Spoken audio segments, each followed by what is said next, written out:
Sani Carivenit, nesse vídeo aqui a gente vai falar sobre um personagem que não é assim tão popular, pelo menos no histórico das revoluções italianas, e na verdade sim, ele foi uma pessoa importante, mas não ficou tão conhecido como Giuseppe Garibaldi. Na verdade eu já sabia a história do Mazzini, mas só que era necessário compilar um pouco ela, né? Isso aqui dá até para fazer um curso sobre a história dessas pessoas aqui, então eles têm muito trajeto. Mas olha só, a gente vai tentar acompanhar um pouco quem era essa figura, o Mazzini. A gente pode fazer isso até com o Garibaldi também, né? Se aprofundar um pouco mais, porque infelizmente existem muitos aí descendentes de vênetos totalmente italianizados que acreditam piamente que essas criaturas aqui foram os nossos heróis, né? Os heróis da pátria italiana, então são os nossos heróis.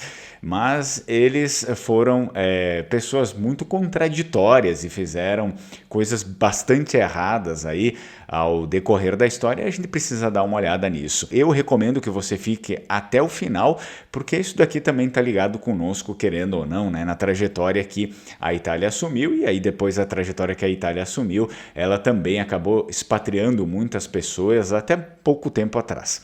Fica no vídeo até o final, se inscreve no canal, não esquece de curtir o vídeo, é claro, para ajudar, né, para impulsionar o vídeo e quebrar todas as camadas, aí, os layers que existem de bloqueio, né, nesse tipo de conteúdo. E já te recomendo também ativar o sininho das notificações, porque sem ele é mais difícil de você receber aí todo o conteúdo que a gente disponibiliza aqui no canal Lenguamare. Te recomendo também a compra do livro Evangelho de São Marcos, meu primeiro livro. Assim, não foi o primeiro livro que eu trabalhei, mas é o meu primeiro livro de autoria, né? Enfim, o livro que engendrei desde o início, foi iniciativa minha, foi ideia minha. Então fiz uma tradução desse livro aqui, que é o livro do Evangelho de São Marcos, como eu bem vos disse. Então ele está sendo impresso e daqui a pouco ele chega e já existe aí um pouco mais até do que a metade do lote já está reservada. Então faça a reserva, porque senão daqui a pouco você não vai mais conseguir comprar o livro e aí vai ter que esperar uma outra oportunidade. É o Evangelho de São Marcos, a primeira tradução em língua vêneta feita por mim na história, né? Olha a honra. E é claro que o livro é bilíngue, tá? Ele tá em vêneto, mas está em português também, ou seja, é uma coisa bem didática, assim, apesar do vêneto ter sido utilizado, eu utilizei o vêneto erudito, mas claro, né, todo mundo que fala vêneto entende, né? Era o vêneto erudito, que aquele da Sereníssima também, mas era, antes de tudo, aquele das pessoas mais antigas aqui. Por exemplo, os meus avós falavam assim, né? Os pronomes de cortesia, que eram aqueles que eram de cortesia, não os pronomes que a gente usa no dia a dia, né? Titesi, não era titesi, você e assim por diante. Meus avós falavam assim, né? Hoje querem passar esse migué, o italiano não tem nada a ver com aquilo que você falava na República de Veneza. Não, vocês é que não tem mais nada a ver, muitas essas pessoas que falam isso, porque eu ouço esse tipo de baboseiro o tempo inteiro, né? Vocês que não tem mais nada a ver com os antepassados de vocês, esse é o problema, tá bom? Porque os meus avós ainda falavam desse jeito, muito de como se falava naquela época. Vocês hoje é que estão degringolando a nossa fala, a nossa cultura e a nossa língua. Vocês estão fazendo um italiano, vocês estão toscanizando e também, querendo ou não, aportuguesando. Eu sou contra isso, eu vou lutar contra isso até o fim da minha vida. Muito bem? Então vamos lá. A nossa história aqui da família, né? A família do Mazzini, a gente precisa começar com a família dele. É importante que a gente mencione as influências, obviamente, do seu familiar. A família era jansenista. Jansenista é uma visão religiosa que depois vira política também. Vamos dar alguns conceitos, é claro. O jansenismo é uma doutrina religiosa inspirada nas ideias de um bispo de Ypres, Cornelius Otto Jansenius, ou Jansenius, provavelmente, né? Como o movimento tem caráter dogmático, moral e disciplinar, que assumiu também contornos políticos e se desenvolveu principalmente na França e na Bélgica no século XVII e XVIII. Portanto, aqui nós já temos mais ou menos uma base aqui desse jansenismo. E claro que ele se desenvolve, óbvio, né, no seio da Igreja Católica, porque todos esses movimentos foram feitos por religiosos que estavam ligados à Igreja Católica, e cujas teorias do jansenismo acabaram por ser consideradas consideradas controversas pela Igreja Católica, portanto, heresia. Desde 16 de outubro de 1656, muito antes dessas figuras aparecerem como Mazzini e Garibaldi, né? Através da bula Ad Sanctam subscrita pelo Papa Alexandre VII. Portanto, era uma família que vivia dentro de um dogma, né, de um preceito jansenista, e a gente já acabou de ver que isso aqui foi considerado heresia pela Igreja.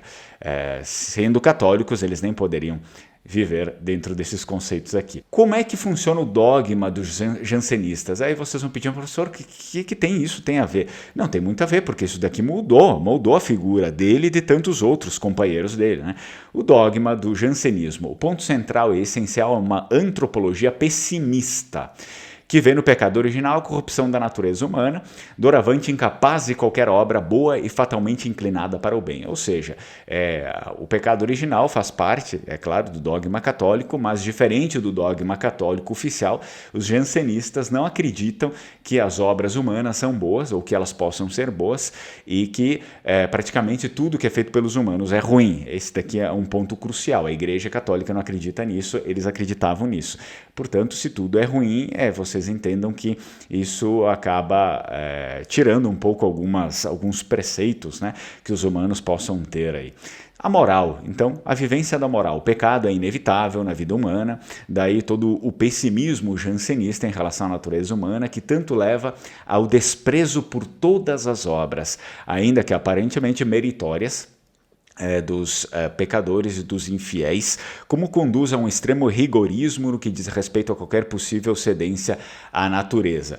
Então se criou ali pessoas totalmente, além de serem pessoas muito pessimistas, isso aqui foi um ambiente onde foi criado, claro, pessoas muito pessimistas que não acreditavam na capacidade de um humano ser melhor e de fazer coisas boas, eram pessoas bem escrupulosas, assim, às vezes geralmente, né, com bobagens, com besteiras, que a gente não precisaria ter esses escrúpulos, assim, são altamente escrupulosas, e aí ao invés de realmente fazer as coisas certas, eles ficam se atendo a bobagenzinhas, tá bom? Com o tempo ainda, face às perseguições, o jansenismo procura fazer alianças com as autoridades civis. Aqui ele começa a ver a política, a fim de melhor resistir. E nesse aspecto assume um significado político, sobretudo a partir do século XVIII, o jansenismo relaciona-se com a pretensão de independência face à Igreja de Roma e confunde-se com a criação de igrejas nacionais. Aqui, nesse momento, então, ele já não tem mais nada a ver com o catolicismo, né? Ele já se desvincula totalmente dos católicos. Bem, em 1827, aqui já adentrando mais a história política do Mazzini, o Mazzini ingressa aí na Carboneria e ele iniciou uma intensa atividade conspiratória na Ligúria e na Toscana. Atividade conspiratória, é claro, contra o sistema vigente. Preso em novembro de 1830 na sequência de denúncias, foi encarcerado na fortaleza de Savona, onde permaneceu até o final do julgamento que terminou em janeiro de 1831 com a absolvição de todos os arguidos por insuficiência de provas. Após a sentença, alguns deles, inclusive o Sr. Mazzini, foram convidados a escolher entre o confinamento e algumas pequenas localidades, né? Enfim, Reino Unido ou exílio e assim por diante. E agora, o que é a Carboneria? A Carboneria foi uma sociedade secreta revolucionária italiana.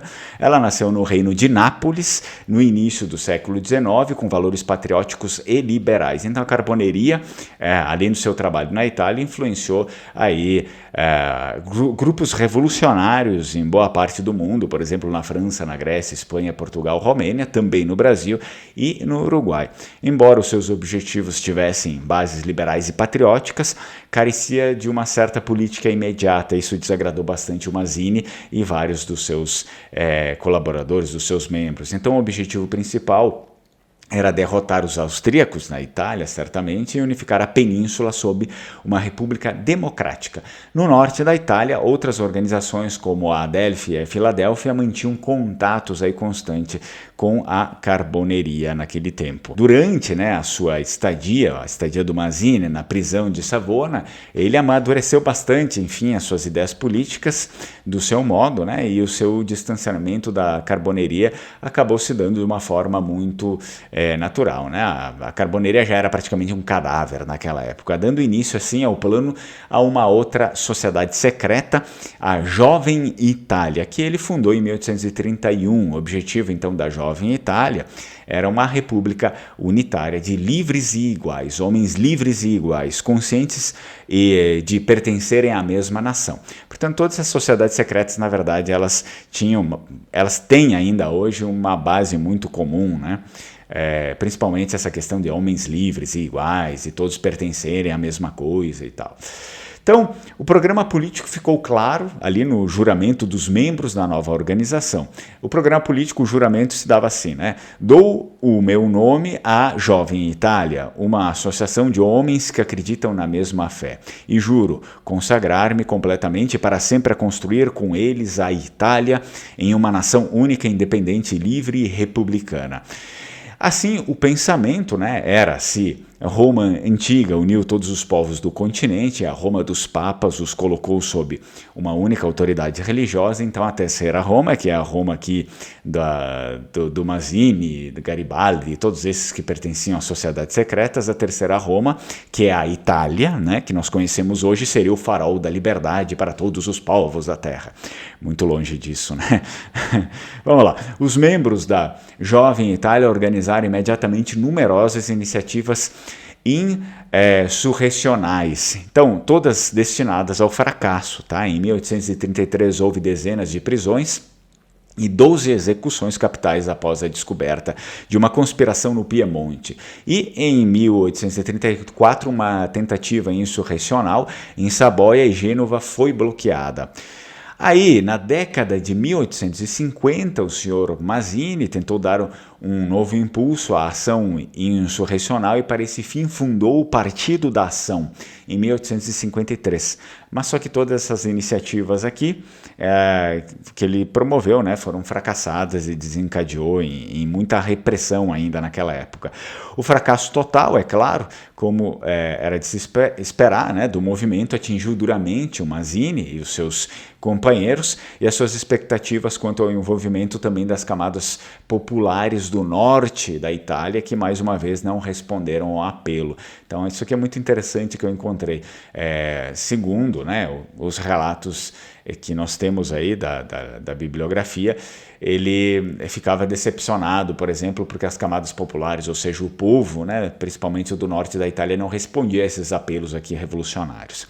Após a façanha dos 1000, então o Mazzini regressa a Gênova. O episódio da Expedição dos 1000, né, que aconteceu, é um célebre episódio aí do Risorgimento italiano, ocorrido em 1860, quando um corpo de voluntários, os Camisas Vermelhas, né, sob o comando do Giuseppe Garibaldi, eles desembarcaram na Sicília Ocidental e eles conquistaram o reino das Duas Sicílias, então pertencente à Casa Real dos Bourbons, né, no reinado do Francisco de Assis Maria de Bourbon.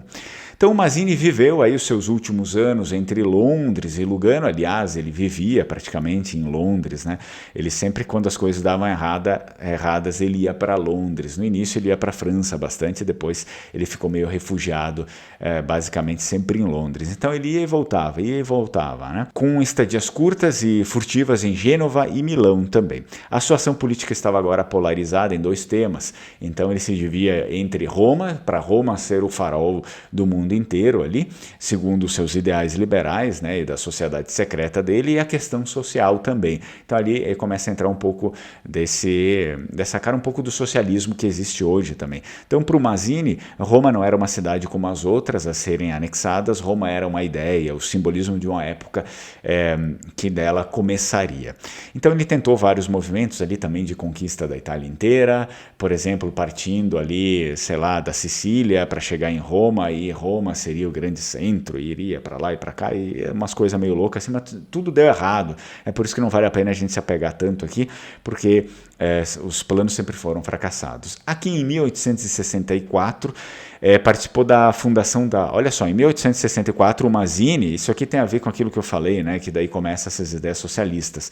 Em 1864 o Mazzini participou da fundação da primeira Internacional Comunista, né, ele que era liberal ali, de sociedade secreta, grande patriota e revolucionário, o cara, é óbvio, né, as coisas vão se conversando e ele participa da primeira Internacional Comunista. É óbvio que daí ele tinha outras premissas, né, desde a sua criação familiar, que apesar de ser herege, ainda assim flutuava ali no campo religioso, tá? Mas tempos depois, isso significa que tempos depois que ele ajudou na fundação da Internacional Comunista, ele se opôs aos marxistas por conta da irreligião, né? Marxista é ateu, é a negação da nação, marxista não acredita em nação, da propriedade individual, ninguém pode ter propriedade individual, e da luta de classes. Então essas eram coisas que ele achavam que ia contra ali aos seus intentos patrióticos, né, aquilo de conquistar a nação e fazer com que as pessoas tivessem uma mesma cabeça voltada para a mesma nação.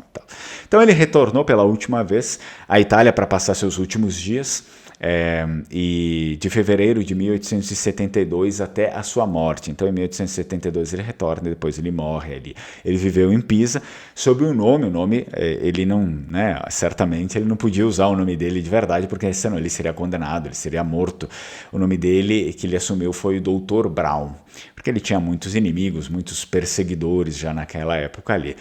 Muito bem, esse daqui foi um resumão, a gente poderia ficar aqui e dar de repente umas 10 aulas ali sobre a figura do Sr. Mazzini, todos os entremeios ali que ele teve com outras figuras também, com o próprio Garibaldi, com as sociedades secretas que ele se envolveu e com a própria Internacional Comunista. Eu pretendo até fazer um curso sobre isso, mas isso aqui foi um resumão ali, até mesmo para dar pelo menos uma base para certas pessoas que acreditam que realmente essas figuras foram algo importante para nós. Não foram, né? Estão muito aquém, tanto que eu falei para vocês aqui, que está na própria bibliografia dele, que ele se decepcionava porque as camadas do norte, né, as camadas populacionais do norte não aderiam a essas revoluções dele. Então, eu acho que aqui já está explicado, né, pessoal? A gente não precisa ficar muito chovendo no molhado.